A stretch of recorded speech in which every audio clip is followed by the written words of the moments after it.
Well, hello everyone. Welcome to this second webinar hosted by the New York State Youth Justice Institute. My name is Giza Lopez. I'm the Executive Director of the Institute, and it is my absolute pleasure to have here today Jamie Fader and Maya Sussman. I would like to invite Brian Rainey, one of our stellar graduate students from the School of Criminal Justice at the University at Albany, to kick this off and properly introduce our presenters today. Brian. Hi, yeah. As Jesus said, my name is Brian Rainey. I'm a graduate research assistant with the Youth Justice Institute. And for those of you who don't know, the New York State Youth Justice Institute is a collaborative initiative between the University at Albany, the New York State Division of Criminal Justice Services, and the New York State Office of Children and Family Services. Federally funded and established in 2018, the Institute's primary purpose is to ensure that at-risk youth receive the best and most effective services. Key responsibilities of the YJI include evaluation of youth justice initiatives, training, and original research. The Institute further seeks to build and strengthen the capacity of localities around New York State to adopt evidence-based practices that enhance the outcomes for youth, families, and overall public safety. There were several goals that we had in mind when we were trying to create this new webinar series for the YJI. For one, we wanted to provide information about cutting-edge research on juvenile justice issues that is both engaging and thought-provoking. Additionally, we wanted to bring together both practitioners and academics in criminal justice, youth justice, social work, and other fields to have constructive discussions in a widely accessible format. It's our hope that the YJI Lunch and Learn series meets these goals and that you will gain something meaningful from the conversations that we have today. This series, in my opinion, comes at a time when connecting with others and accessing information in a virtual format is critical. Although life has been turned upside down for many of us, as I'm sure you feel, and working from home has created enormous challenges, the work we all do continues. The needs of youth remain and the issues that they face remain. This webinar series, though not initially intended for the current situation, attempts to keep us moving forward in that direction. I would also like to say that we had a lot of people register for the webinar today. Over 100 people registered, and they may be trickling in as the webinar kicks off today. And these attendees are from a variety of local, state, and national agencies and institutions. And I personally think that this speaks to the interest in learning about youth justice related issues. And I think it also somewhat speaks to the number of people out there who care about youths and their well-being as it relates to these issues. And before we begin, I do have a bit of housekeeping to do to show you some of the features that we will be using today during the webinar.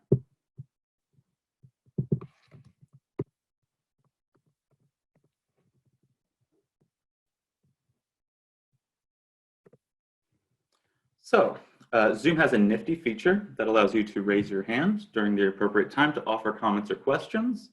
There will be moments in the webinar today that Jamie and Maya will ask for your participation. If you could, or you would like to participate, please just raise your hand in that way. When I see that you've done this, I'll enable you to ask your question out loud if you have the latest version of Zoom that allows you to do that. Otherwise, all attendees are muted to limit feedback and background noise. Zoom also has a function where you can chat with others in the audience. My apologies. Where you can chat with others in the audience or send messages to specific individuals within the audience. This feature is useful for when something isn't clear to you or you'd like elaboration from the presenters. It's also handy for when you'd like to offer a comment about what was just said, and we offer any and all feedback. Comments can be liked by others that are in attendance today. We just ask that you remain professional and courteous to others that are in attendance as well. And finally, the Q&A function allows you to post questions to be answered by the presenters if you don't want to speak out loud. simply post your question in the Q&A section, and I'll be able to ask it for you at the appropriate time. We encourage you to submit questions throughout the webinar today, not just during the allotted Q&A session. Whenever you have a question, simply submit it in that section, and I'll get to it as soon as possible. And now that housekeeping is done, I would like to introduce the two that are presenting today. They're both experts in the realm of emerging adulthood and justice system contact. Dr. Jamie Fader is an associate professor in the Department of Criminal Justice at Temple University and a member of the Emerging Adult Justice Learning Community, funded by the W.T. Grant Foundation and housed at Columbia University's Justice Lab. Her book, Falling Back: Incarceration and Transitions to Adulthood for Urban Youth, was recognized as the best book in the field in 2016 with the Michael J. Hindelang Award by the American Society of Criminology, the Outstanding Book Award by the Academy of Criminal Justice Sciences. Maya Sussman is a research and policy manager with the Emerging Adult Justice Project at Columbia University's Justice Lab. Maya's work at the Justice Lab focuses on conducting and disseminating law and policy research regarding 18 to 25-year-olds in the juvenile and criminal legal systems in an effort to reform system practices. Maya holds a JD from Harvard's Law School and is admitted to practice law in the state of New York. Maya also received her BA and MA from NYU. So, without further ado, Maya Sussman and Dr. Jamie Fader. Hi, good afternoon. Thank you so much, Giza, for the invitation, to Brian for helping organize and set all the logistics up, and to Maya for agreeing to join me in this seminar.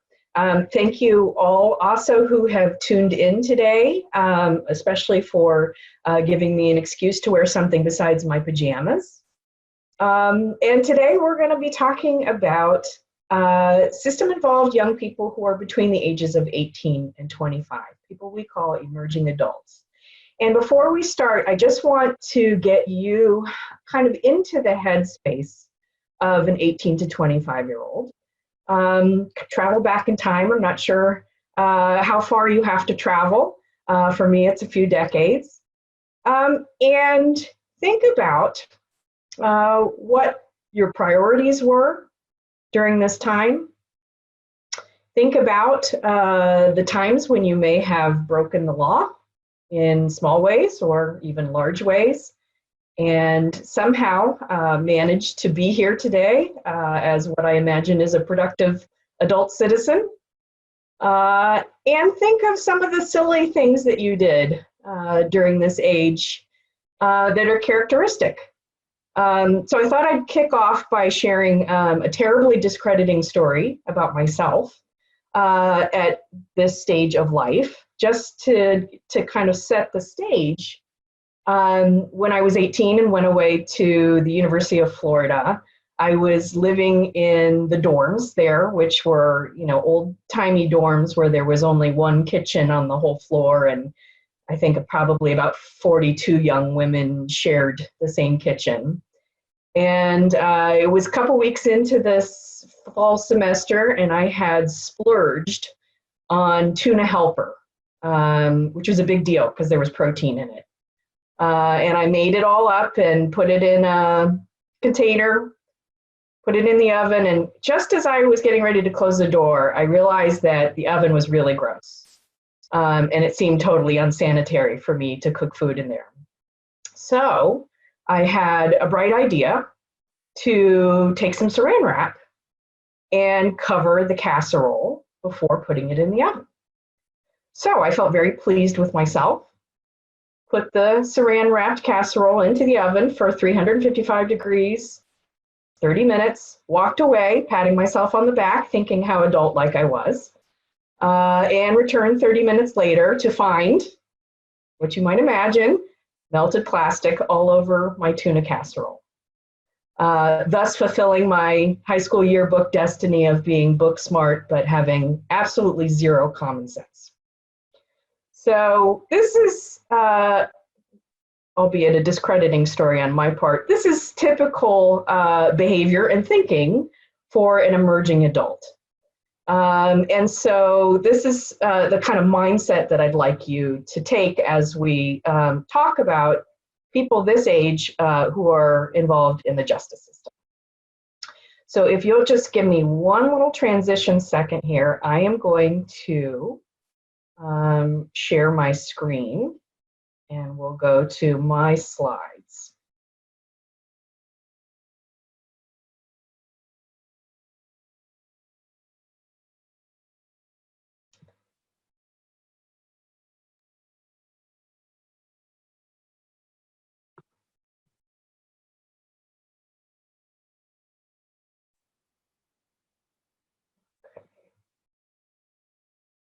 Go to present. Sorry, should have been on the first slide.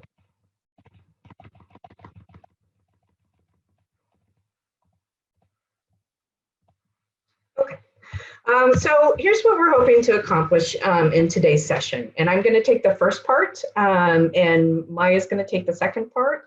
And we'll both be open to questions and comments throughout. So I'm going to start with an introduction and background to emerging adult justice, talking about what it is, the characteristics of justice involved emerging adults, and then Maya's going to move into a description of the Columbia Justice Lab's Emerging Adult Justice Project, and then get you all up to date on current national developments in emerging adult justice, including legislative reforms and local programmatic initiatives. So as Brian said earlier, if you have questions or comments throughout, you can virtually raise your hand, or you can type a question into the chat box, and we will pause periodically to do our best to answer those. Okay, so why do we care about emerging adult justice?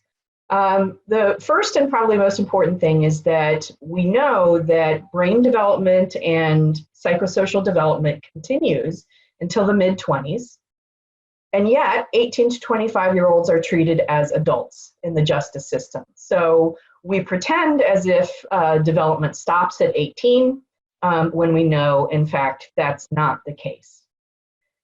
It's also true that emerging adults are disproportionately involved in the system, but they are also at the age where they're poised to desist or stop breaking the law. So this is an ideal time to intervene. We also know that emerging adults are vulnerable in numerous ways, some of which we'll talk about, but they're also malleable and amenable to positive interventions, maybe especially so. So again, more attention should be paid.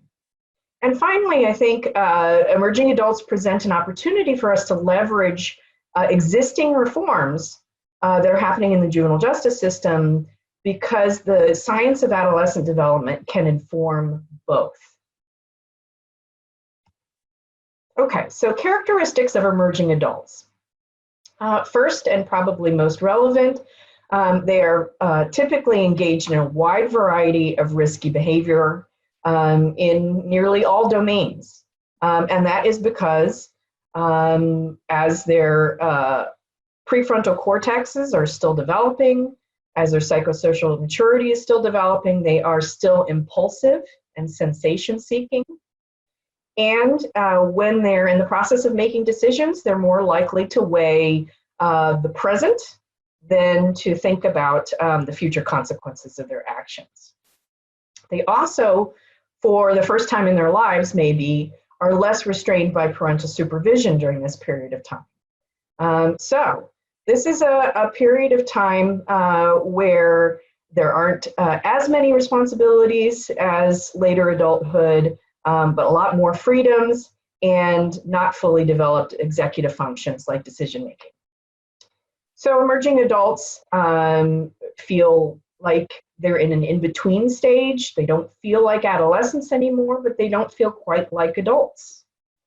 They're engaged in role transitions. So they're moving into careers They're nailing down higher education. They're firming up relationships with their families, with romantic relationships with peers. So they have increased responsibilities, but not full responsibilities yet. And they're learning how to relate to others.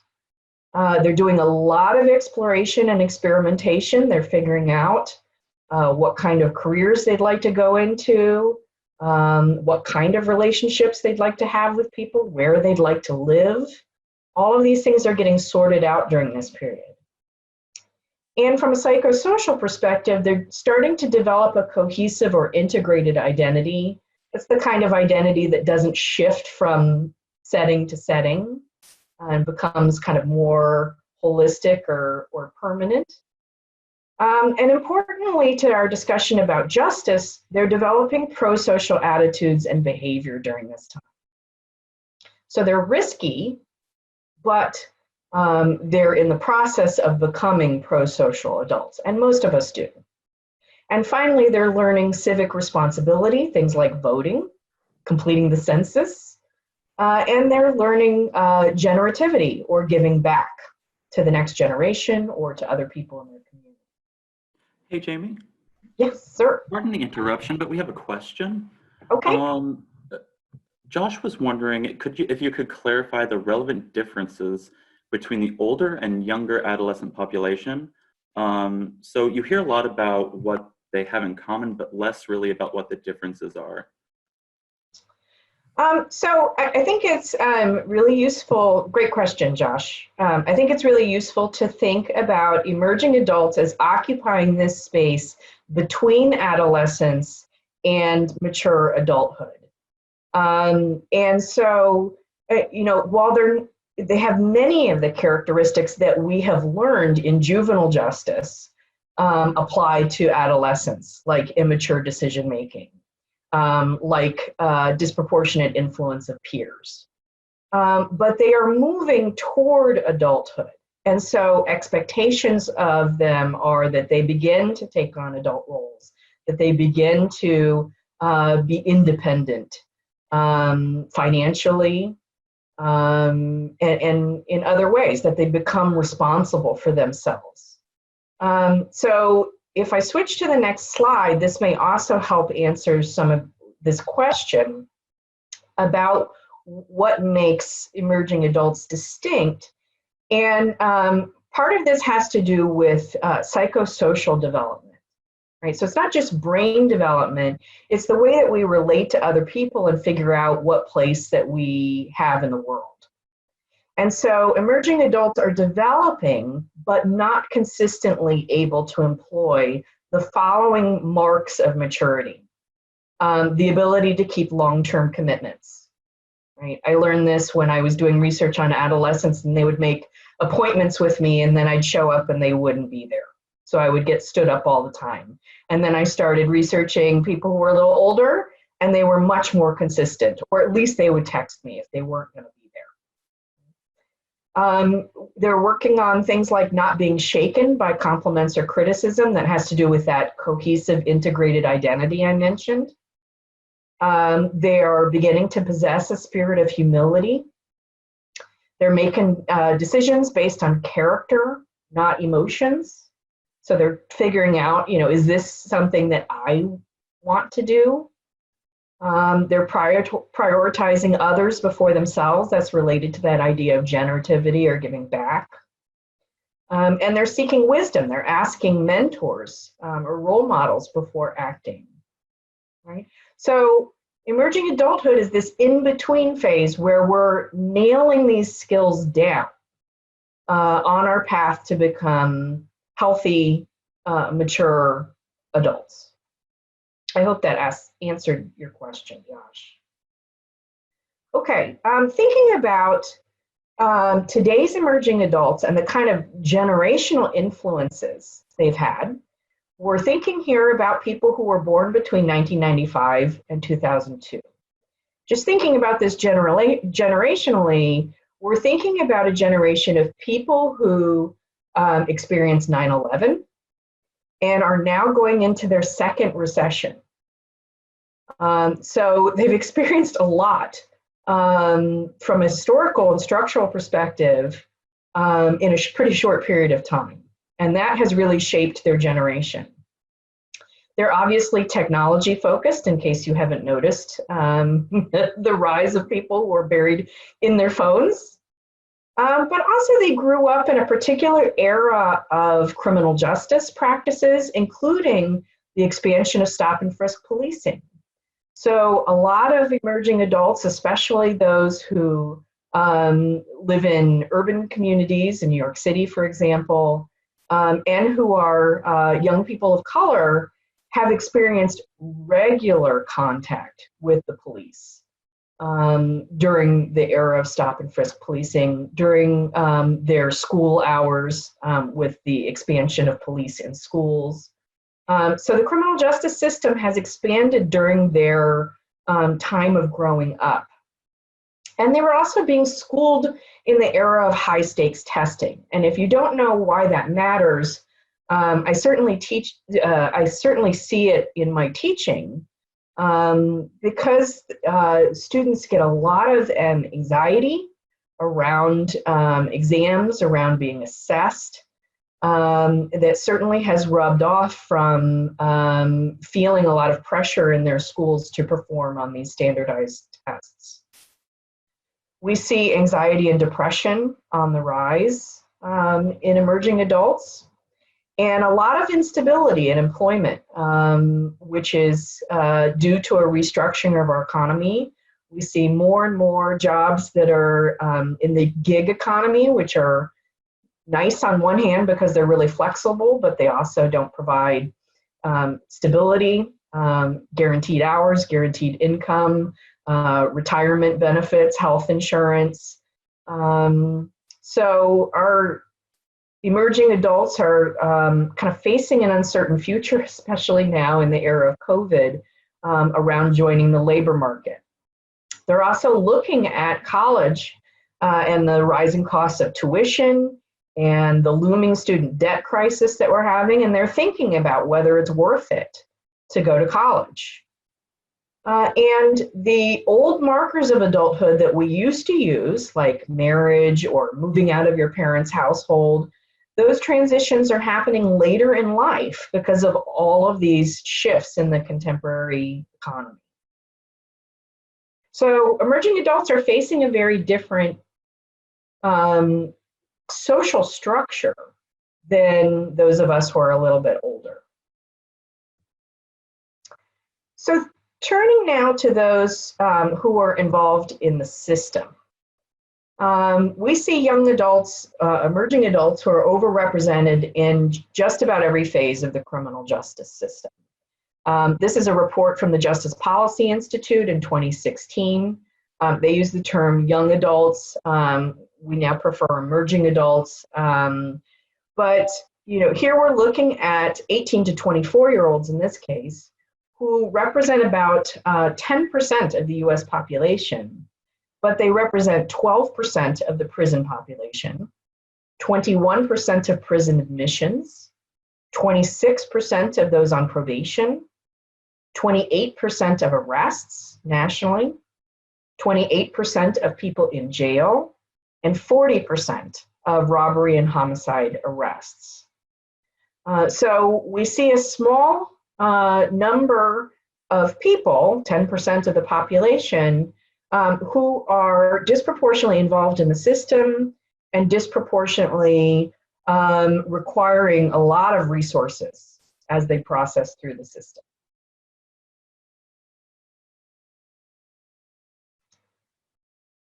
There's also, as with the system as a whole, a lot of racial disparities in incarceration in particular among emerging adults.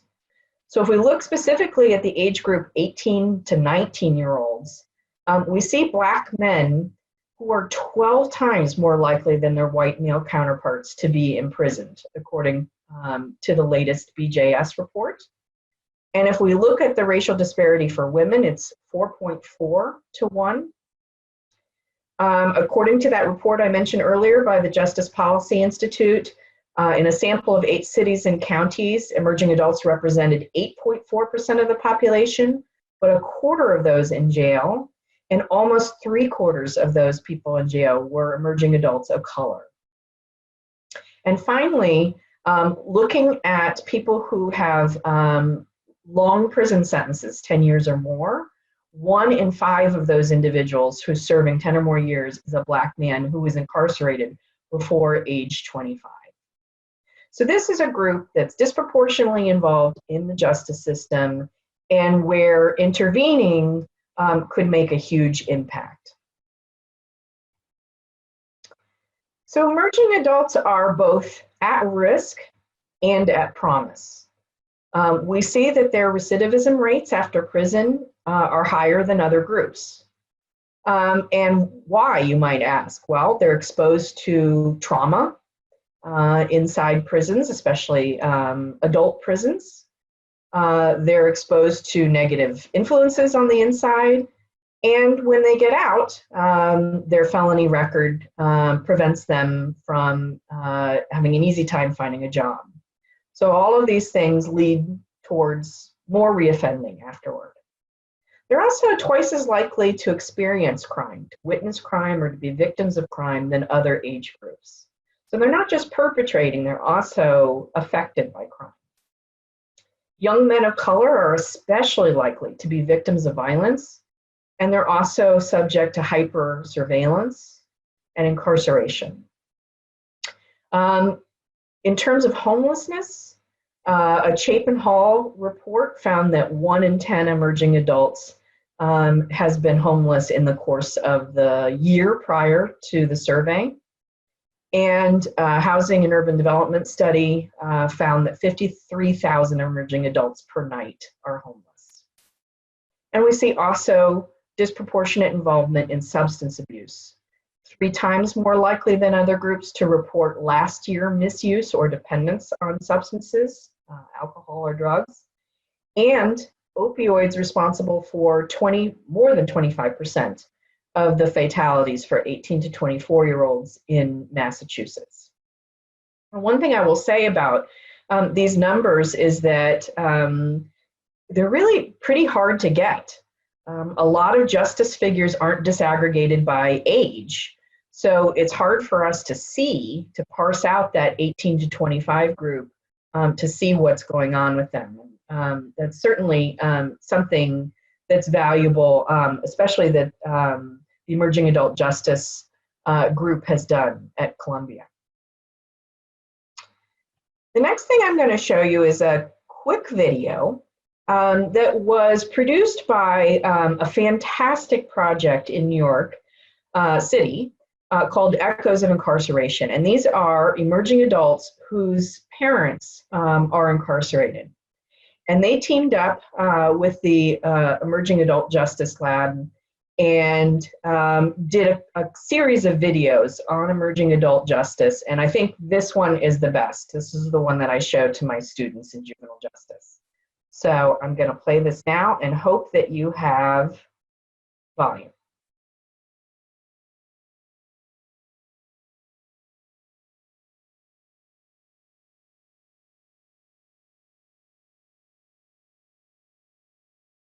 What's the worst thing you may have done as a teen?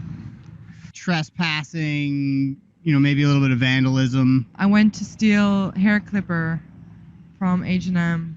I might have also influenced some people to do that too, I guess. This is Linda from Echoes of Incarceration, and you're watching a highly scientific study examining just how idiotic the average person was when they were young. We tipped over a porta potty once. I drank too much a bunch of times, and I even remembered, driving probably when I shouldn't have. The results of our study, people were pretty idiotic. We one time forked a lawn of this high school. In case you were wondering, this is forking a lawn. We also found that people's thinking did change. Is your thinking the same today as it was when you were a teen? Absolutely not. They call it growing up for a reason. No, of course not, because you act so much more out of an impulse or driven by your emotion. I would never drink and drive now. I think at that time in your life, that's I don't want to say expected, but as a youth, you often do that. Yeah. So we all know we're idiots when we're younger, and we know we generally grow up at some point.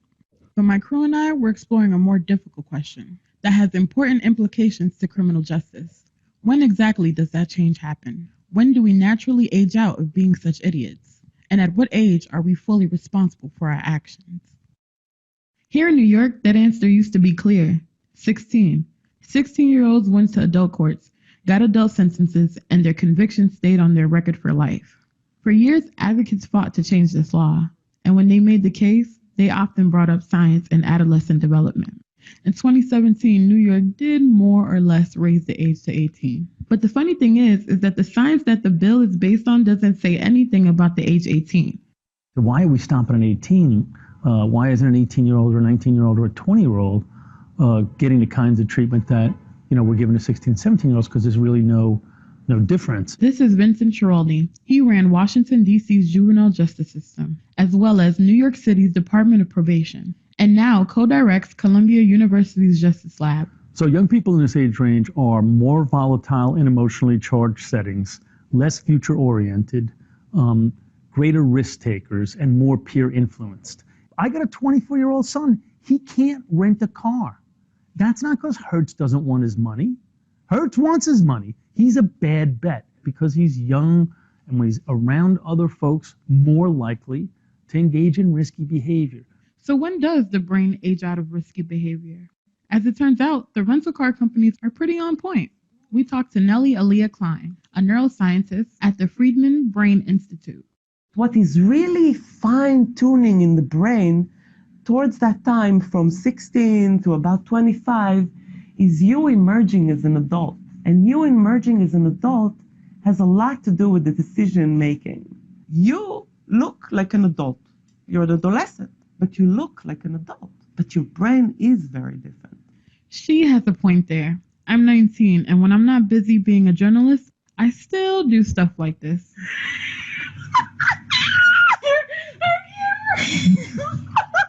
It's nice to know that I have some scientific research backing me up here. The prefrontal cortex is more developed. It's a bit like we treat children in the criminal justice system. We acknowledge the fact that whatever they did, it doesn't mean that they'll continue doing it. In other words, just as we can predict that the guy we talked to would eventually stop tipping over porta potties, science can predict that a 20-year-old who commits a crime is just as likely to age out of that behavior within 5 years. In this series, we're exploring what it would mean if our criminal justice system were to really listen to the science and embrace this new category of emerging adults. And it might not make you feel better on your next trip to the porta potty, but it might just lead to a better justice system. For Echoes of Incarceration, this is Linda Ricard.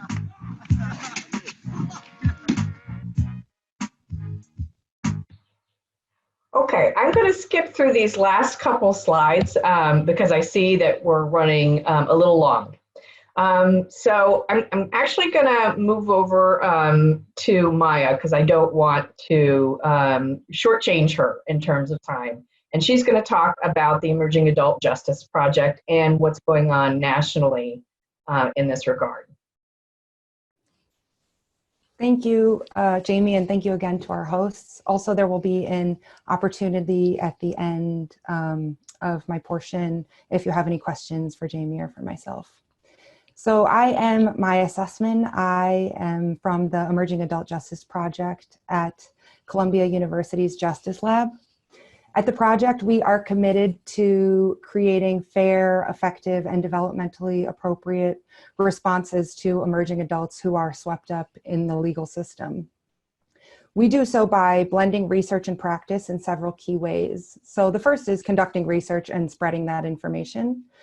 We also work with stakeholders to thoughtfully bring about change. So, for example, Vermont recently passed legislation to gradually raise its upper age of juvenile jurisdiction to the 20th birthday. And the Emerging Adult Justice Project worked with the Department for Children and Families and other key juvenile justice stakeholders to craft a research-based plan for implementation. Third, we convene researchers and practitioners to work to move the field forward and best ensure the needs of emerging adults are met. For example, we convened the Emerging Adult Justice Learning Community, a group of researchers and practitioners that included Jamie Fader, which met on a biannual basis for 3 years. Out of the learning community came ideas for many policy reforms and some written work that's been released, including an issue brief on emerging adults and violence, and some that will be released soon, issue briefs on specialized probation, specialized courts, and specialized corrections for emerging adults, which I'll also talk about soon. The learning community also realized that the field needed a clearinghouse of information as it grows so that people everywhere could learn from each other, from research, and from best practices. You can check that out, the library on our website, eajustice.org. And we can move to the next slide. So everything that Jamie just explained that we know about emerging adults and their needs highlights some key areas in which we can support their positive development. So let's move on to the next slide to talk about those. During emerging adulthood, young people are shifting in the ways that they connect to community, to family, peers, and partners, and building healthy adult relationships can be vital to their development. Peers, we know, are particularly important to emerging adults as our romantic partners, as young people may begin to find their mates during this period in the life course. Young people are also redefining family for themselves as they're pursuing independence and also may be building families of their own. All of this means that working with emerging adults, helping them maintain their connections to networks that foster their growth, and may be key to obtaining employment and housing, will demand an extended understanding of family and an increased emphasis on incorporating peers. Education can be key to young people's personal development and to the development of skills that support the transition into the workforce. And for many young people, access to special education services are necessary for their educational success. Vocational and post-secondary education can also help ensure that young people access meaningful employment. And meaningful employment and financial stability are key aspects of the healthy transition into adulthood. As Jamie mentioned, the maturity and stability that are gleaned through meaningful employment during emerging adulthood also can relate to desistance. Access to a continuum of health and mental health care, which includes insurance, preventative services, and substance use treatment, is important for emerging adults. We know that symptoms of some mental health conditions, including schizophrenia, begin presenting during emerging adulthood. Young people may use substances to self-medicate, which may in part explain the very high rates of substance use among this population. One therapeutic approach that has been designed specifically for this age set and has been tested by Marianne Davis, a researcher at UMass, is MSTEA. This is the multisystemic therapy model, which has been adapted to adults in a couple key ways. The first is that the emerging adults, rather than the adult caregivers, is considered the primary lever of change. The second is extension of family to include, for example, friends and significant others. Safe and stable housing is key to the successful transition to adulthood. As Jamie mentioned, as young people try to transition out of the parental home, they oftentimes surfing or bouncing between family members or friends, or just might be altogether without a safe place to stay. Transportation to educational programming, jobs, childcare, and other life functions is key to the stable transition to adulthood, and also may be lacking during this period as young people seek independence from adult caregivers, but may lack the financial resources. Finally, and most importantly, is equity. Young people from privileged backgrounds likely have access to this full list. They also have the opportunity to make mistakes, which everything we know about emerging adults suggests is likely to occur. All of our systems are rife with economic, racial, and ethnic disparities, and fully supporting the positive development of emerging adults requires acknowledging that fact and fully focusing on and working towards equitable solutions. So here are some examples from San Francisco and New York City that you might be aware of that have been created and funded to support emerging adults to foster their development in those key ways that we just discussed.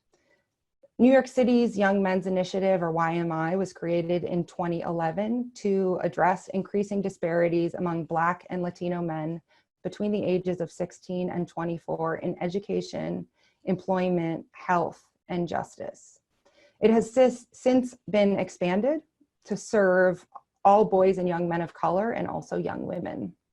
In the 4 areas in which it focuses, education, health, justice, and employment, the YMI inspires policy and practice recommendations and reforms, and it also dedicates resources to connecting young people to individuals, programs, opportunities, and organizations. Some of the funded programs you may be familiar with include the Mayor's Youth Leadership Council and the Arches Transformative Mentoring Program, which I'll also discuss a bit more soon. San Francisco is part of its, well, we can skip over San Francisco. San Francisco, as part of its Children and Youth Fund, provides funding for a range of services for 18 to 24-year-old disconnected transitional age youth, or TAY, which includes those youth who are homelessness or in danger of homelessness, those who have dropped out of high school, those who have a disability or other special needs, which they include substance abuse, those who are themselves low-income parents, undocumented emerging adults, those who are new immigrants or English language learners, LGBTQ young people, or those who are transitioning from the foster care, juvenile justice, criminal justice, or special education systems. The supports and services provided through the fund are listed here and include affordable childcare and early education, recreational, cultural, after-school and arts programming, health services, training, employment and job placement, youth violence prevention, tutoring, and educational enrichment, just as a few.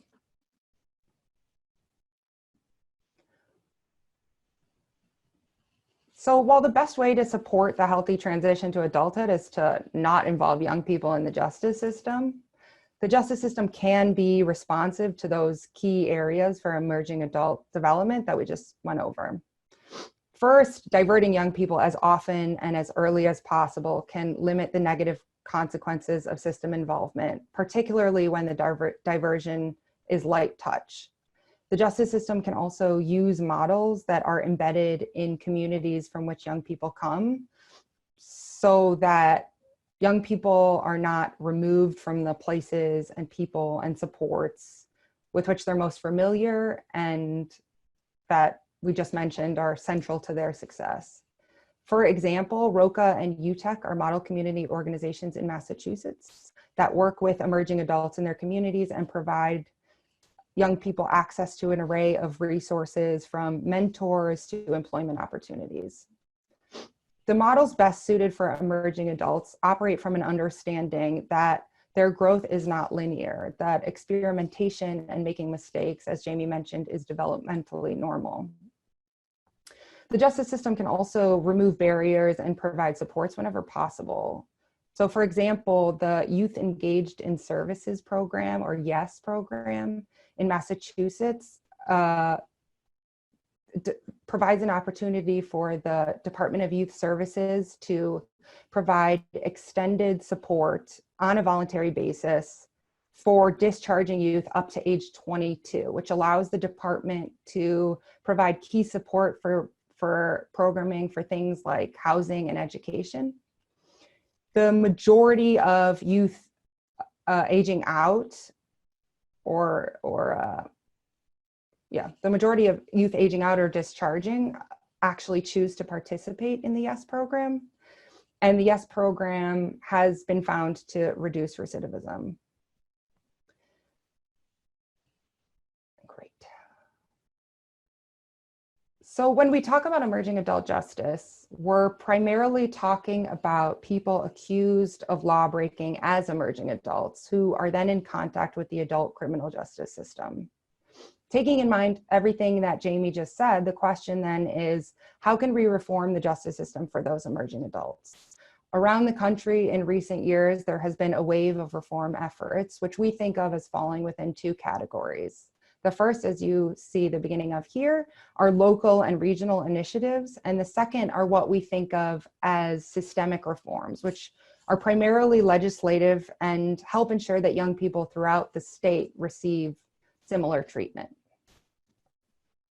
So the first example of a local initiative is specialized courts. These courts adopt growth-based problem-solving models that aim to reduce collateral consequences of court involvement. They have dedicated, specially trained interdisciplinary staff.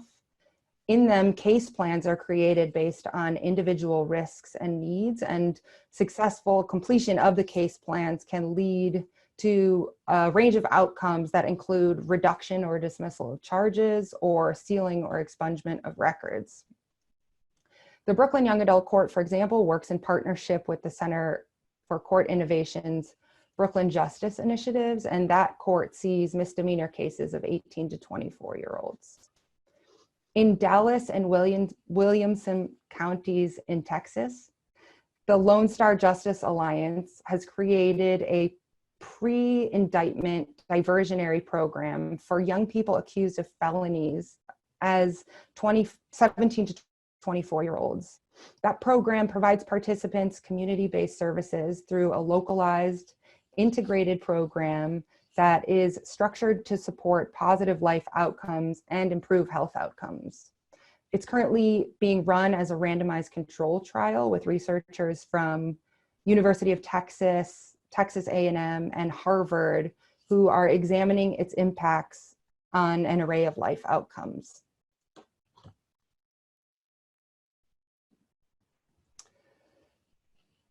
In acknowledgement of the distinct needs of emerging adults, some agencies have created specialized probation caseloads, which allow specially recruited staff to receive training and learn the features of this age group and use best practices to work together with them. Those include Merrimack Valley, Massachusetts, which works in partnership with UTech, as I mentioned earlier, with a local community-based organization that provides an array of supports and services, including job training, employment, childcare, transportation, and even food to those who are food insecure. Probation in San Francisco and Harris County, Texas also have specialized caseloads of emerging adults, as does New York City. The New York City Department of Probation began Anyone Can Excel, or ACE, for 16 to 24-year-olds in 2016. And you can see some of the features of ACE there.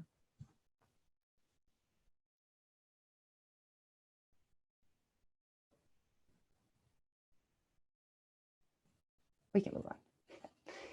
As Jamie mentioned earlier, young people convicted for law breaking as emerging adults are incarcerated with older adults and are particularly vulnerable to trauma and the lack of opportunities for growth and connection that occurs in carceral facilities. With that in mind, several adult facilities have created units specifically for emerging adults, largely in partnership with the Vera Institute. In addition to dedicating staff and facilities, the mentorship of emerging adults by older people who are incarcerated is a prominent feature of these units. Also, for example, the YME unit in the DC jail, though not a Vera site, provides a range of programming to help prepare young people for the transition to adulthood. So that includes enhanced educational programming, rehabilitative programming, health and wellness, even financial literacy, and they make efforts towards family reunification.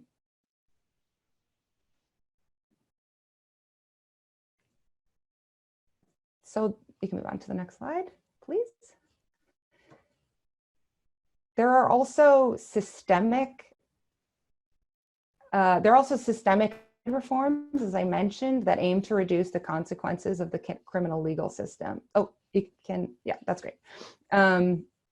Some of these are hybrid systems that involve applying aspects of the juvenile justice system to emerging adults. These systems are often referred to as youthful offender, or YO, which you're familiar with in New York, but they tend to look different in each state in which they're enacted. YO laws can involve a variety of provisions, including confidentiality protections, sentencing limits, sealing or expungement of records, transfer to family court, or placement in juvenile rather than adult facilities.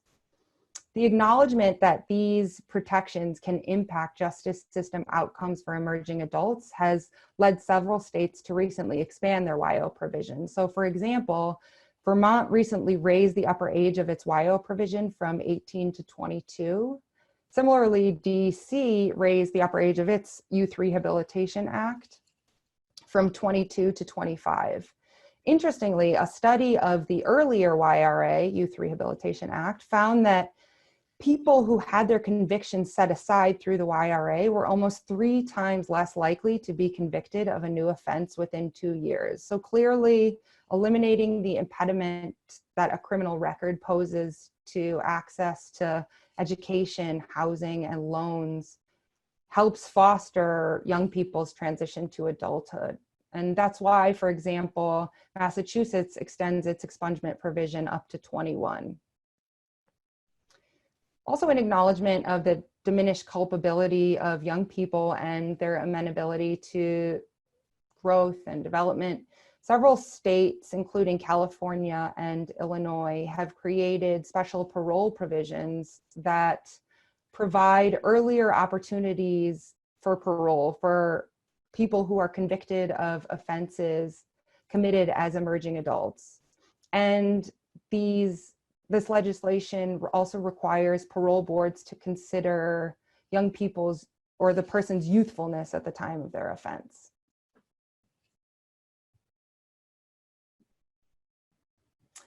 Currently, in all 50 states, by the 18th birthday, young people are automatically tried and sentenced as adults, which we've mentioned several times. But other legal provisions acknowledge that emerging adults are actually developmentally distinct from adults and worthy of juvenile treatment. So for example, in many states, including New York, the extended age of juvenile jurisdiction is over 18, such that juvenile justice systems continue serving older youth. In Oregon and Washington, that actually goes up to age 25. And Oregon's Youth Authority serves more young people age 18 and over than those under 18. There's also a national trend to expand child welfare services over 18. The American Academy of Pediatrics has established pediatric care guidelines up to age 21 or even beyond. They noted that there is no distinct cutoff age. States that have legalized marijuana have all set the legal age at 21, alcohol at 21. Some states are even moving to push the age to buy cigarettes to 21. And youth can also stay on parental health insurance until age 26. With all of that in mind and acknowledging that the juvenile justice system can lead to better outcomes for emerging adults, Vermont passed a law in May of 2018 that will gradually raise the upper age of juvenile jurisdiction to the 20th birthday by 2022. Similar raise the age bills have been filed in Massachusetts, Illinois, Connecticut, and California. And other states have created task forces and held hearings to consider similar reforms.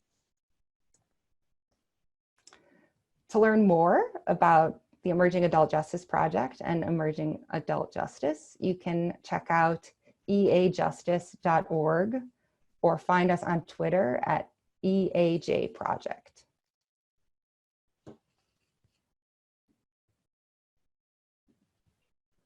And at this point, we'll open it up to questions and comments.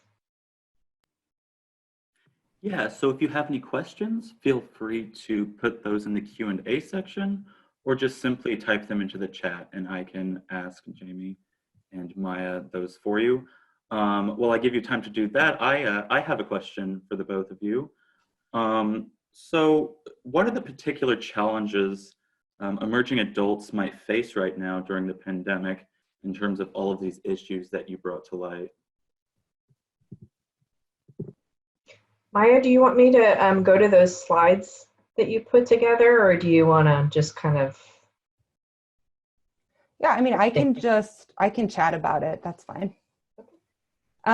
So it's a great question. Emerging adults are, as we know, not the group that's at highest risk for, related to the virus, but they can still, of course, contract and spread the virus and are still vulnerable to it.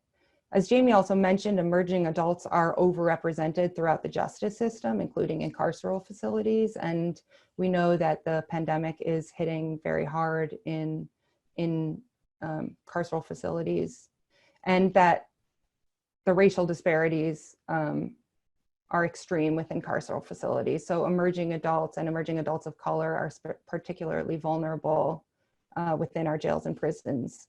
But emerging adults have also been pretty hard hit by shelter-in-place orders and the economic downturn. As Jamie mentioned, the influence of peers is very important during emerging adulthood. So staying at home and not having access to your friends can be particularly difficult for this age group.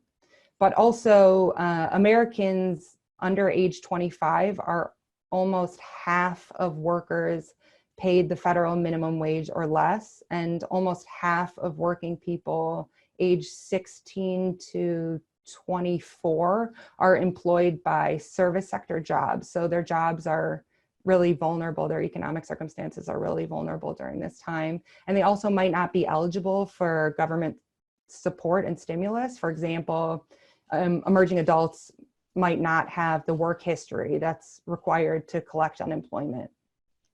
And this is also an age when, the societal expectation generally is that they begin their careers, and some might be entering parenthood for the first time. So it's definitely hitting our young people pretty hard. The good news, I guess, is that some of those emerging adult serving organizations like UTech in Massachusetts are able to, because they were already set up in the community, are able to continue providing support for emerging adults at this time. I don't know if that helps answer. Yeah, I would, to that, I would just only add that, thinking about how events unfold over the life course, one of the driving ideas is that the timing of events in your life matters. And so, having a second economic recession in 10 years is hard on all of us. But for it to happen as young people are entering the job market is particularly tough.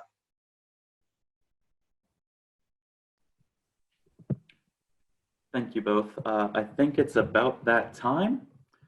But I just wanted to thank the both of you for taking the time out of your schedule today to really speak to us about this often neglected issue.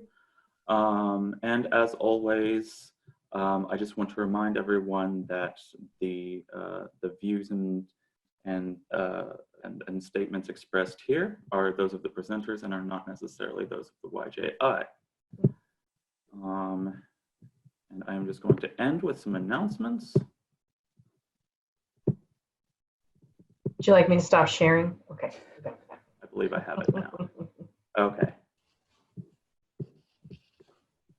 So,